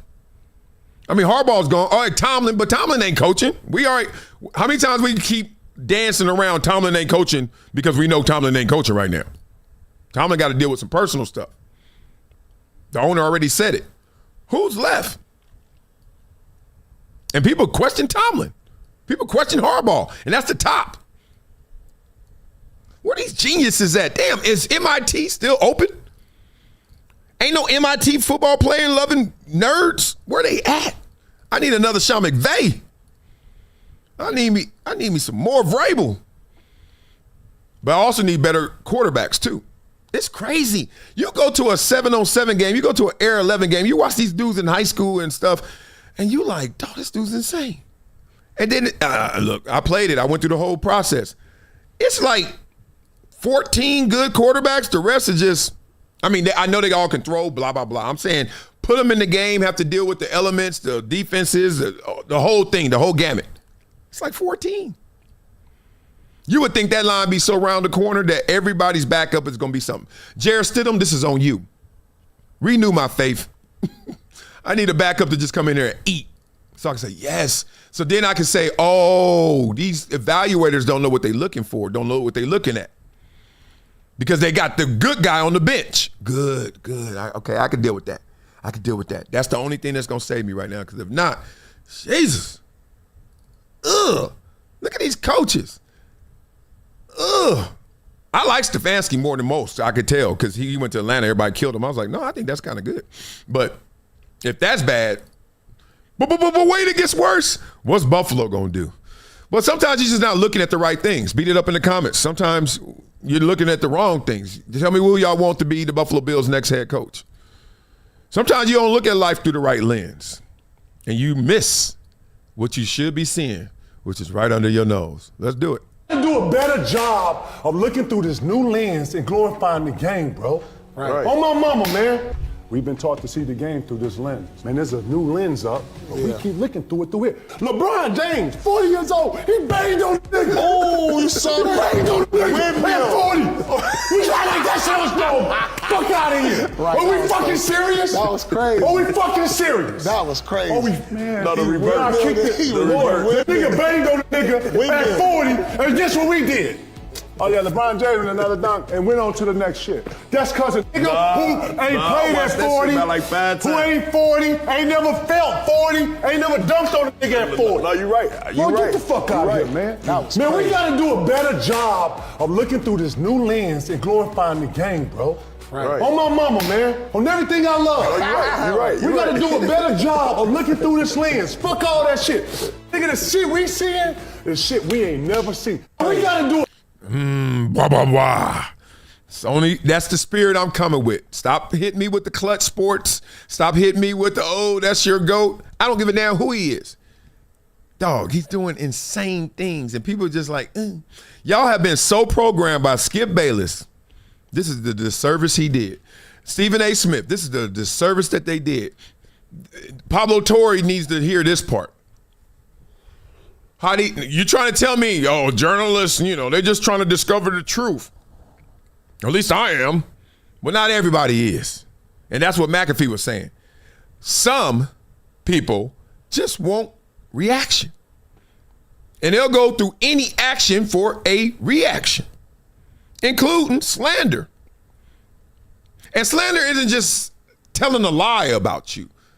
It's also, to me, not appropriately giving you your flowers. You deserve a dozen. I'm giving you 8.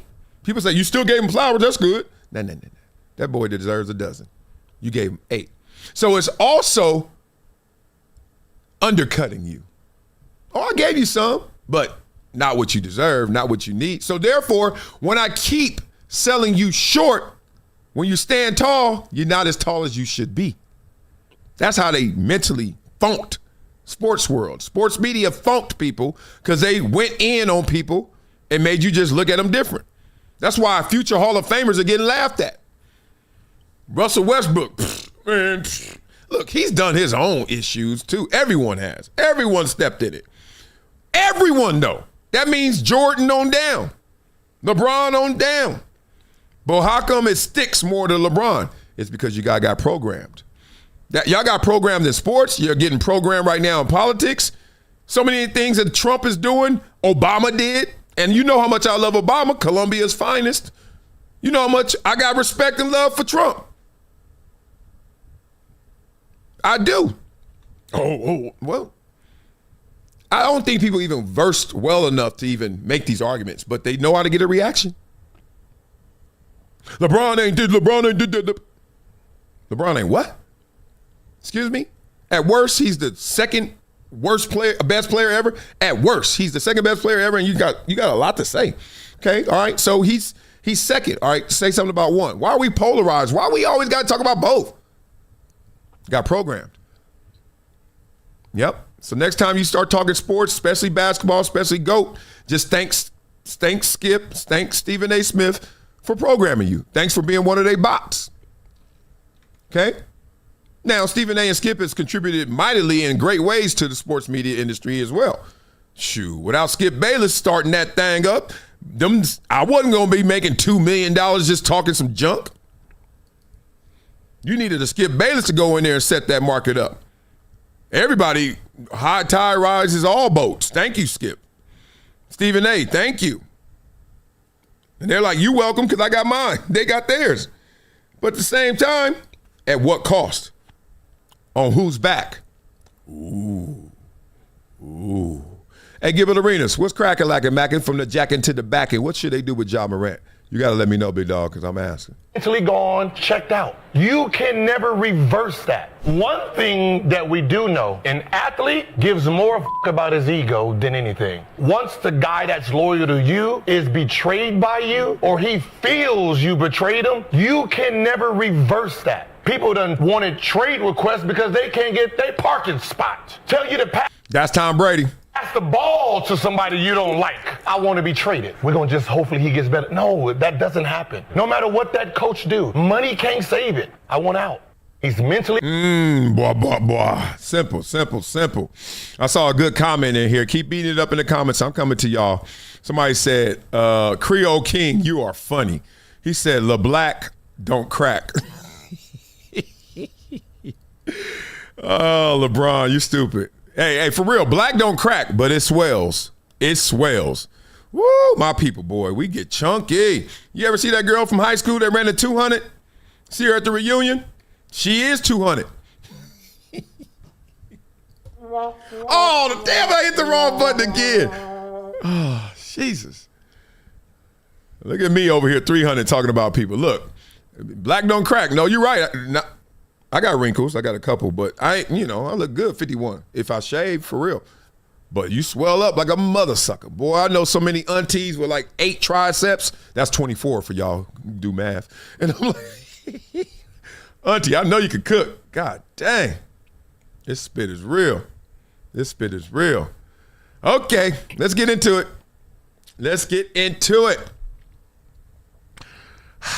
Now we're going to shift a little bit. We're going to get into the humanity part of the show. Jaylen Brown talks this story, amazing story, as we're going to get into the politics. Jasmine Crockett coming up.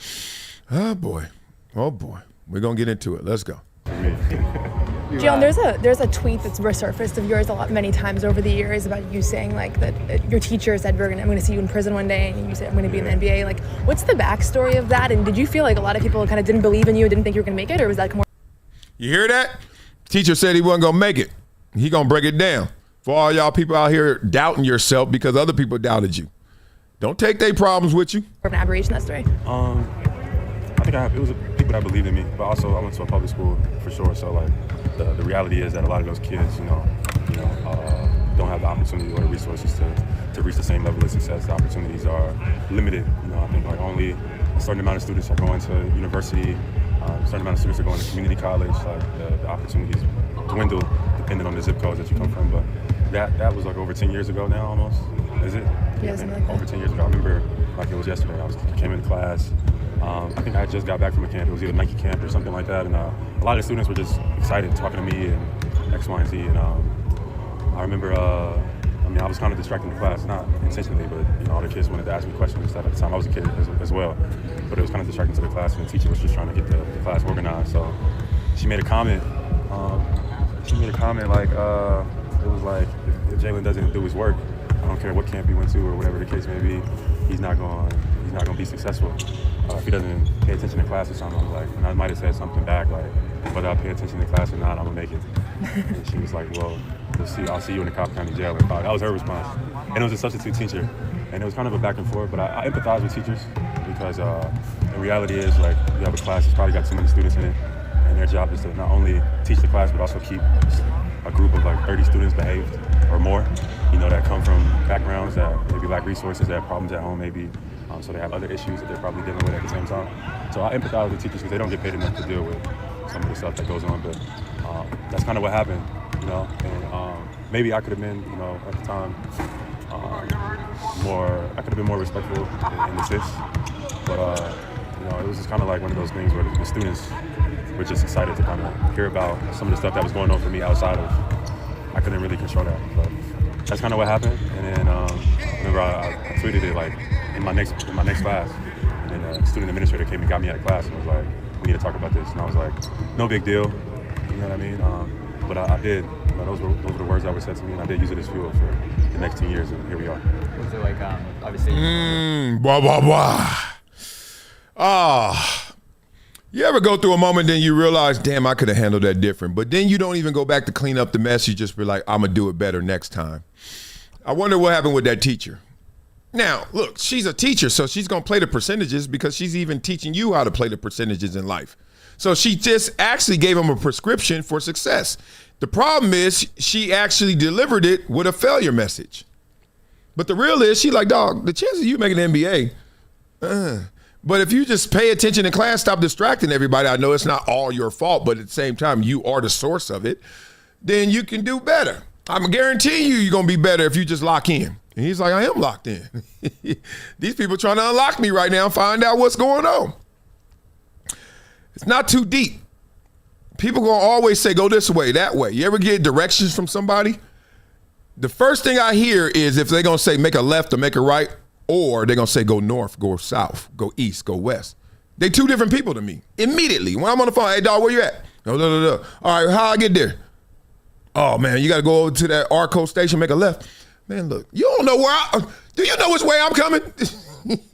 So the teacher didn't know where he coming from, and then he ain't going to tell it because he's not even of that maturity level yet. And also, it's not his responsibility. He's like, look, I'm trying to sit here and just talk. All right, he went to the Nike camp. I ain't got to tell them. They want to know. And I would wish that the teacher, this is what should happen. In that moment, turn that into a wow moment. Like, okay, you know how they bring in a fireman? They bring in an NBA player and say, we have Jason Kidd here today, ladies and gentlemen. Everybody, wow. Well, now you got a guy that they all know can touch. He's their boy who went to a camp that's a step towards being a Jason Kidd. Should have used that moment. Give them kids 10 minutes of that and then move on with the lesson plan. Problem solved. Not that deep, right? But we got to go there. Everybody goes there. Okay, beat up in the comments. Let me know what you guys think. Let's talk about these valuations right now. I want y'all to start. We're going to start at the bottom. I thought I was going to start at the bottom. Okay, look. We're going to get into this right now. How much these cats are making. These valuations are crazy now. People were saying the valuations were low and crazy. Now, even these, because who got offered $15 million? Steve Biscotti was like, somebody offered me $15 billion.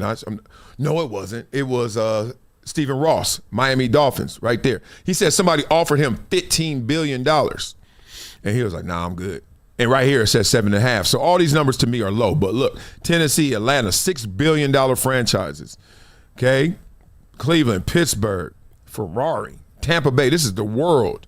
Manchester United, Green Bay, Seattle, Boston Celtics, Real Madrid. Always catch me saying it real. Dodgers, $6.8 billion. Oof. Oof. Eat. Oof. Denver Broncos, Houston, Miami. Damn, the Texans, they lost. It's 7.3 after CJ Stroud yesterday. It's not Miami Dolphins 7.5. Clippers. Location. I love it. All right, look at these franchises. All right, Yankees, top baseball, I'm sure, 8.2. Chicago Bears, Philadelphia Eagles, San Francisco. Let's see the top dogs. Leave that one out. All right, Philadelphia, San Fran, New England, New York, Knicks, Lakers. That feels good. Giants, Rams. Damn, the Rams 10.5? Ooh, I didn't expect that. Golden State 11, and what's number one then? Beat up in the comments. Y'all know what it is. Cowboys. How about them Cowboys? Damn. Money.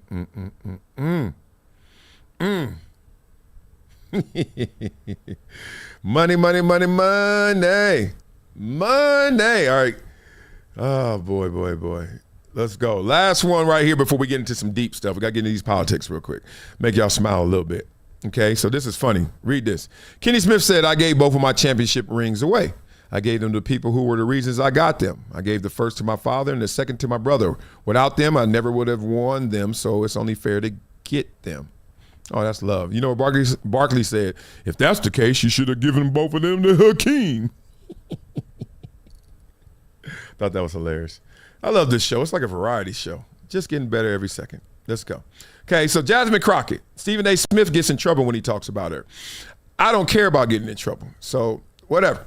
I'm going to talk good and bad about whoever. And if you don't like it, so what? Just move on. Same with me. If you talk bad about me, so what? Move on. Let's go. This is about us. It is about reclaiming who we are. They want to try to act like we are the outsiders, but the last time I checked, we ain't no colonizers. The last time I checked, they took us from our homeland. What I tell you about race conversations? What I tell you? This is the oldest trick in the book, and we're not falling for it anymore. The bigger this show get, the louder this message is going to get. No more race conversations that start 400 years ago. Because Jasmine Crockett, let's talk. You didn't live through that. Oh, you read it. So you reading pain and saying it hurts, huh? Oh, no, I'm down. I'm with it. I'm a part of it. Okay, me too. But my daddy said stand on his shoulders. Don't walk in his shoes. Why are you trying to claim the ancestors' plight? That ain't yours.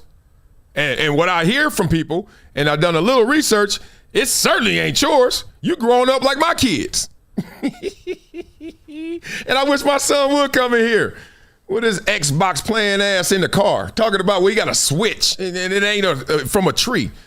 It's a damn video game. He talking about, Daddy, well, I'm an outsider to the colonizers in the 400 years ago. What? Boy, you live in Encino. Your school costs more than Columbia. Shut it. What are you talking about? But this is the only home that we know. And they have sold us a promise of America that meant that we would all have an opportunity. They sold us a promise, and we don't have opportunity? Ooh, I wish I had that app where you can just look at stuff and then you can see and shop and buy it. You ever seen that app? Because I would do this. I'd be like, all right, let's start from head to toe. Cost. And all them numbers pop up. $800, $2,800, $9,000. You know what I mean? Like, opportunity. You standing on this stage criticizing your government, that's an opportunity. You don't believe me? Travel. You'll learn. But right now, a lot of people's dreams are being dashed. They are telling us that we are less than. I am here to tell you that we are more than. Especially when we stand together. Here we go with that another message. Stand together. I just released that video. Please watch it. It's a must watch of we got to stand together. You know how long it would take for anybody to go anywhere if everyone had to stand together? You ever been on a team? Everybody ain't together. We don't need all of y'all. There's some people that don't even practice and they enjoy the win or they got to deal with the defeat. These concepts are just silly to me. We got to stop. No, in any team, we don't need everybody. And it's not uniform what we need from you. Hey, Tom Brady, we need about 60% from you. Hey, back up. Just don't mess this up. Just carry the Gatorade. You know what I mean? Make sure the water bottles are close to the bench. It's like that on every team. How come we can't talk about the black community team the same way? Why you got to lie to people? You know why they want to lie? So they can keep the status quo. You know what the status quo is for Jasmine Crockett? Success, money. Keep telling you that you can't make it. They told Jaylen Brown he couldn't make it. Thank God he ain't a victim. He was like, no, I'm good. I'll be fine. We got this. No one has ever went unscathed. No one has ever made it all the way to the top and somebody said, I knew you're going to always be there and I said it all the way. Yeah, 1, 2, 50, 100. Yes, you said that. And guess what? 1, 2, 50, 100 said I wouldn't make it. Welcome to life. Welcome to reality. I just got to say that I love my brother Tyrese. A lot of people don't know who it is that I do know because we have genuine relationships. It's a lot of people that really lack courage in this moment. But my homeboy said, listen, I'm going to be in your city. Come out on stage. You gotta be here. And I was like, I may be in Houston because, you know, Oak Cliff, where you at? The Cliff know who I am, right? DeSoto, where you at? Yeah. GP, where you at? All right, so the point is, Arlington.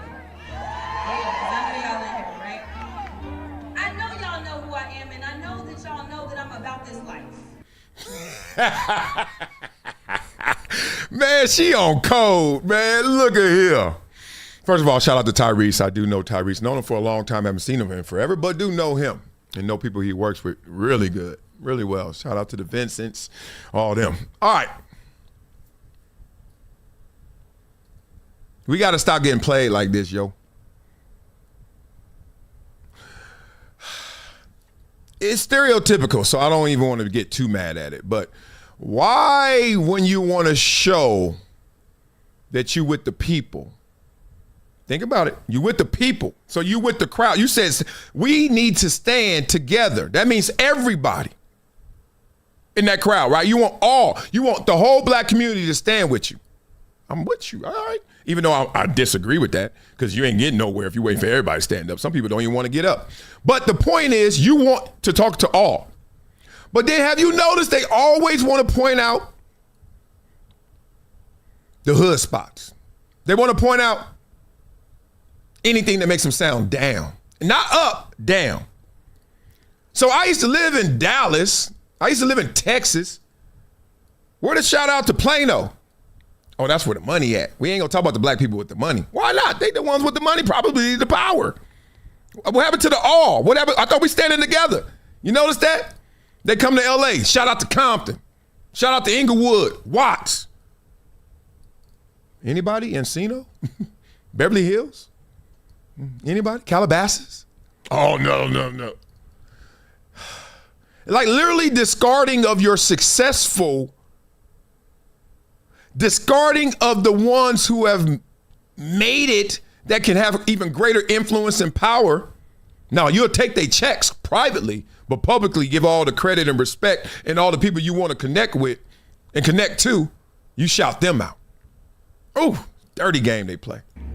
So I was supposed to be in Houston. Ty said, listen, you got to come back home to Dallas. So I done went all the way through East Texas. But my God said, you are coming on stage with me.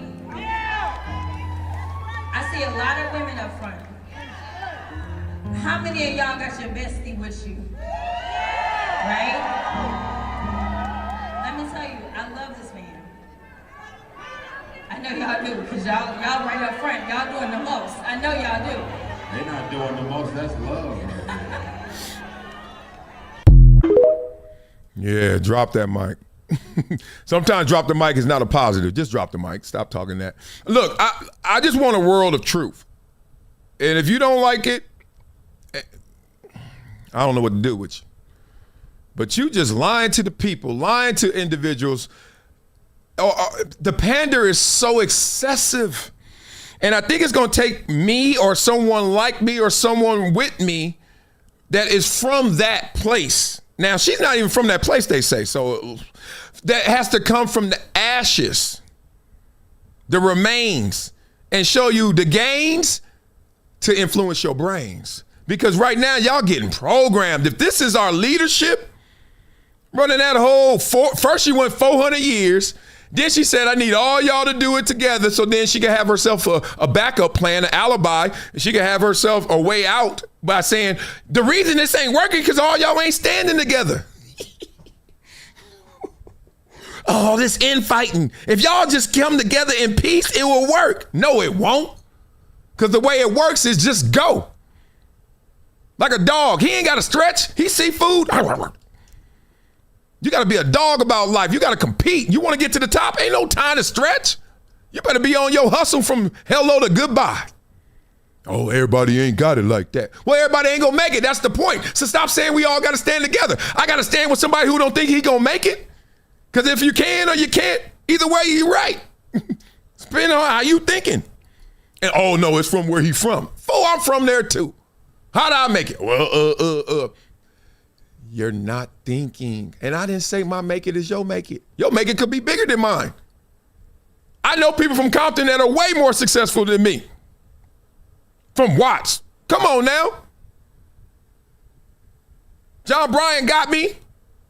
I just saw him at the Ben Horowitz event. Don't get me started how many hustlers I know that really are successful, but we don't point them out because when they get on stage, all they want to shout out is the athlete, entertainer, or Compton. Why you don't shout out that dude that live in Bel Air? That was the whole point of Fresh Prince of Bel Air, right? One of the staples of that show was the fact that you got an uncle. He winning. You know what I mean? They took what Different Strokes did, took the two black kids from Harlem and said, nah, you're going to live there in that big old penthouse. Then they took it to the next level, like, you ain't even got to live with some stranger or someone who adopts you. Your family got it in your same family. Yeah, that's my brother or whatever.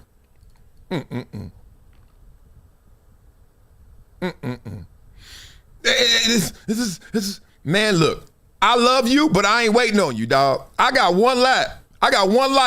And I owe God. I don't owe you jack. And you don't owe me jack. But let's go get it together. That's a team. This is a locker room. Right? It's interdependency. That means I'm doing me, you doing you, and then we gonna do we. But trust me, if I don't do my part, you don't do your part, they're gonna cut you. Life's gonna cut you. Life's gonna be like, get rid of him. He gotta try somewhere else. He gotta do something else. He gotta go in. Life will tell you that. Life is the general manager. It'll tell you, oh, this ain't working. Look at them stats. And you gonna blame life? You gonna blame the GM? Okay, keep blaming the GM. You ain't got no sacks. That's why you got cut, Wiley. It's okay. We don't want you on our team, Wiley, but we got to stand together. We got to be with Wiley. Wiley ain't getting to the quarterback. I ain't going to be with Wiley. That's what it is. Y'all understand this programming?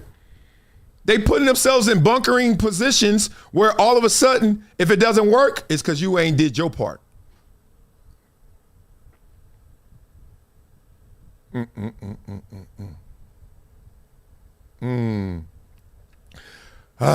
Love it. Love it too much. Just make sure you guys, if you're going to lose your way. As I tell the kids all the time, I say, I don't care if you make mistakes. Just make them fast mistakes.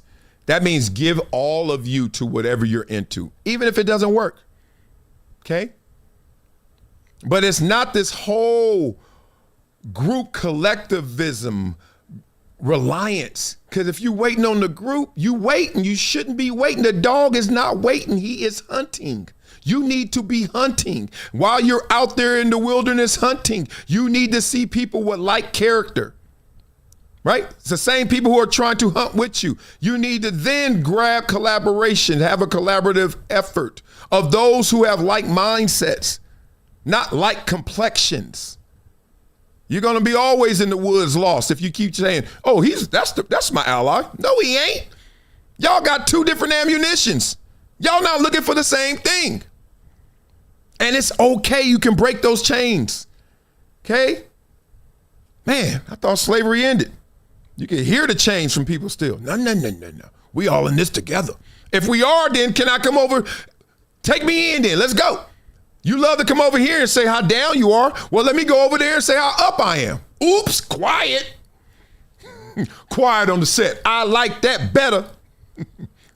What reference is that? Man. All right, y'all. Well, a little more politics and then we out of here. So this is interesting. Everybody talking about ICE. So if they talking about ICE, let's talk about ICE and make sure they talking about it the right way. Let's go.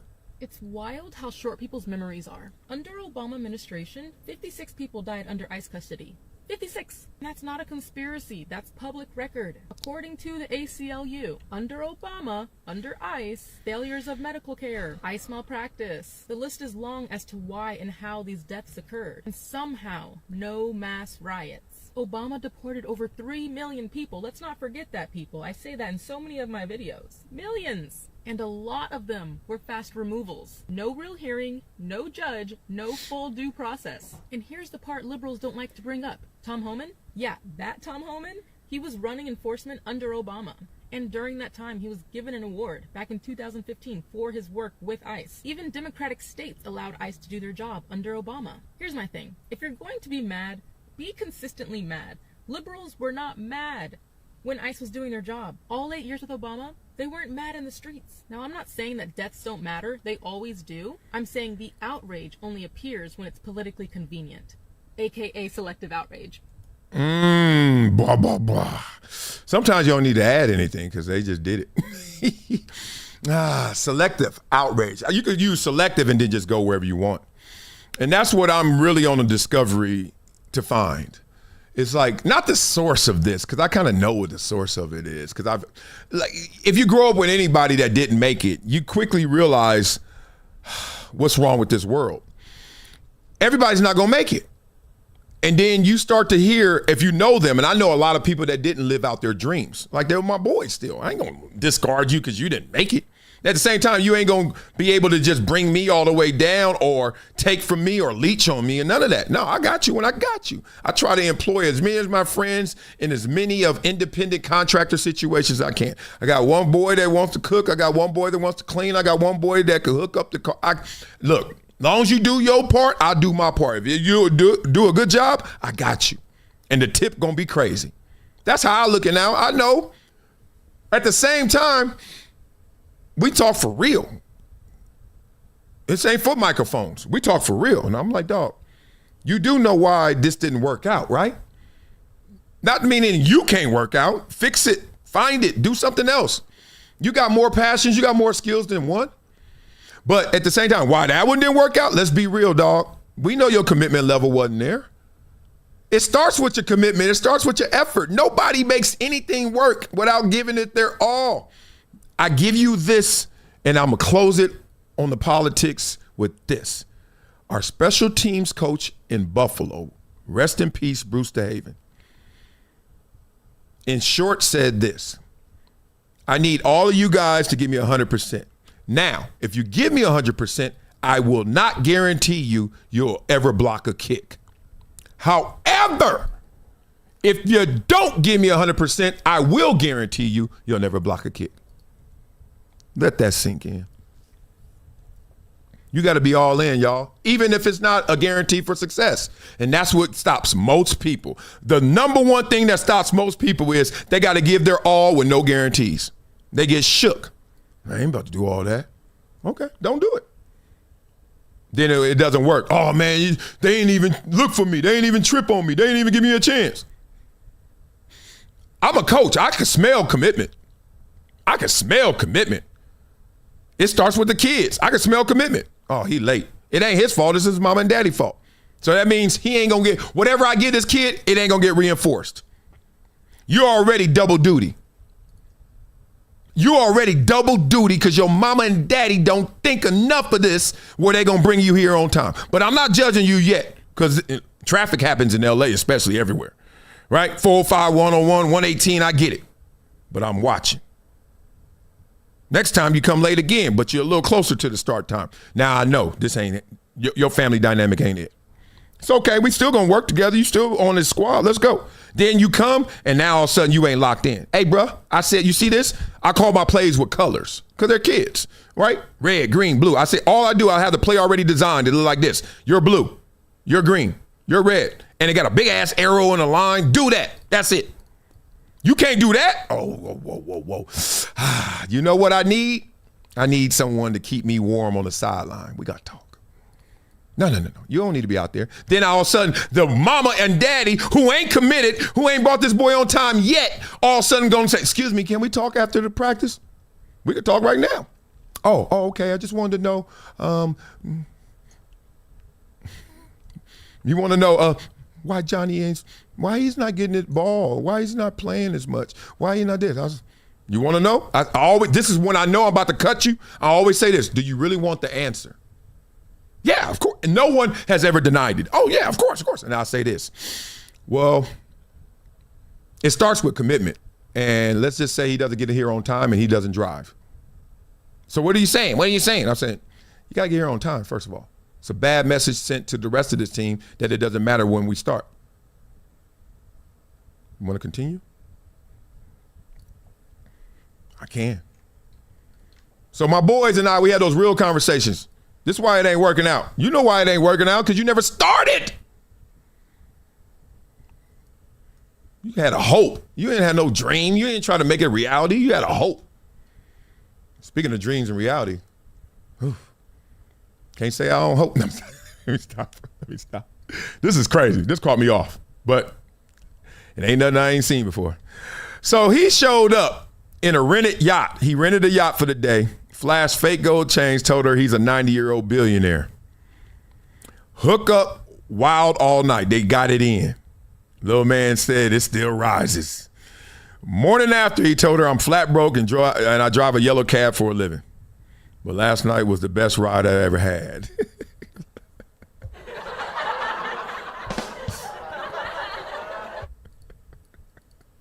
Oops. All I want to say is, damn, that's so good. Look at all these dudes that we all know. There's Jamie Winborn, my former teammate. Shout out to the homie. PP, you know him, Lil Duval, comedian. But, hey, man. Look, is he cupping her right there? Oh, my gosh, she all in. I don't know if this is real or fake. This could be just all. Look, it's too easy. She's so fine. He looked the part like, all right, he got money. I mean, if anybody want to look like they got money, it's hard not to. And then I don't know if this happened or not, but boy, her leg bigger than his. Winner, chicken dinner. The game is full of deception is my point. So we go back to Jasmine Crockett to lock it all in. It's full of deception. That's why the best plays in football are misdirection, deception plays. You think we're doing this? Oh, no. Look at this. Look over here. Boxing, feint, bow. Deception. Let's get out of here on this, y'all. I love y'all for rocking with your boy. Just a wild-ass show, huh? Tell me which song is the best. You got to pick one. It was all a dream. I just read up the magazine. Okay, that's good. Great. Insane. However, we know it could be beat. All right, let's get to the next one. Oh, now. Okay, I'm going to show my bias. I like this song better because it got me through. I was about to quit. Not really quit, but I didn't want to be in college playing football this 1 year when this song came out. We had triple days at Columbia. That means 3 practices a day. I never had that before, never had it since. I was hating life. But you know what made me get through it? No lie, nothing else. Saying prayers to God was amazing, and he sent this song to me. He said, play this every morning. I put it on. And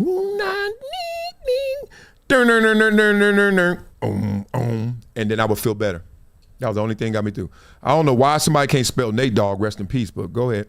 Regulators, mount up. It was a clear black. Nah. Shout out to Warren G, the homie, but no. Good Day is my bias right now for me. This song is insane. Cream, come on now. Yo, I grew up on the grind side, New York grind side. I don't know what he said. I still don't know the lyrics. It's all good. So far, still, it is a good day. If I had to go on the island, give me this song. Even though Juicy would get it going. Juicy would make me, let's be real. Juicy would get me back here. That's the island song for that. Lord.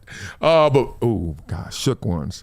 This is me being LA trying to be a hater and not going to give Shook Ones his credit. But Shook Ones is the best song of these 5. However, word up, son. Did I tell you guys that Shook Ones is a Quincy Jones Quincy Jones sample.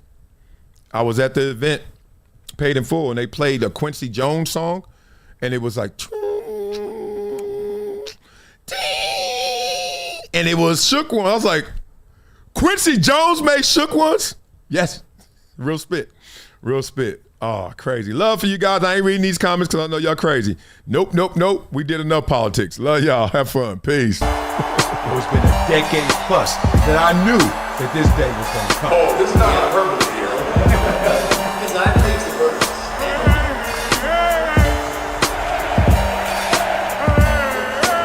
Time to hydrate. Hydration